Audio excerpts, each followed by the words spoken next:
పాలనలోనే కూటమి ప్రభుత్వంపై భారీ వ్యతిరేకత వచ్చిందని, ఇక ప్రజల తరపున నిలబడాల్సిన సమయం వచ్చిందని వైసీపీ అధ్యక్షుడు మాజీ సీఎం వైఎస్ జగన్ అన్నారు.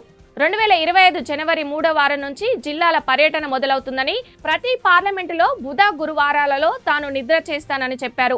ఇలాంటి ప్రభుత్వాన్ని మొదటిసారి చూస్తున్నానని వైసీపీ పార్టీ నేతలు ఇప్పటికీ ప్రజల్లోకి సగర్వంగా వెళ్లొచ్చన్నారు. వైసీపీకి గత ఎన్నికల్లో 50% ఓట్ షేర్ వస్తే ఈసారి 40% వచ్చిందని వైఎస్ జగన్ నేతలతో అన్నారు. తాడేపల్లి క్యాంపు కార్యాలయంలో ఉమ్మడి శ్రీకాకుళం జిల్లాకు చెందిన పార్టీ స్థానిక సంస్థల ప్రజాప్రతినిధులతో సమావేశమైన జగన్ నేతలకు దిశానిర్దేశం చేశారు. జనవరి 3వ వారం నుంచి జిల్లాల పర్యటన మొదలవుతుంది.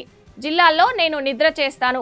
ప్రతి పార్లమెంటులో ప్రతి బుధ గురువారాల్లో నిద్ర చేస్తాను.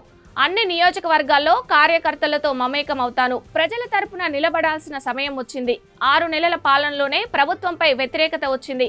ఇలాంటి ప్రభుత్వాన్ని మొదటిసారి చూస్తున్నాం. మన పార్టీల నేతలు ఇప్పటికీ ప్రజల్లోకి సగర్వంగా వెళ్లొచ్చు. ఇచ్చిన హామీలు అమలు చేయడమే దీనికి కారణం.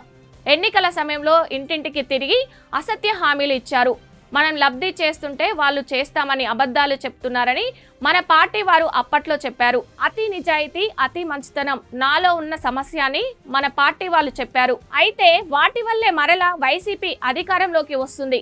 పథకాలు ఇవ్వకుండా పథకాలు ఎలా ఉన్నాయి అని అడుగుతున్నారంట. అన్ని వర్గాలు ప్రభుత్వ తీరు వల్ల ఇబ్బందులు పడుతున్నాయి అని నేతలతో మాజీ సీఎం వైఎస్ జగన్ అన్నారు.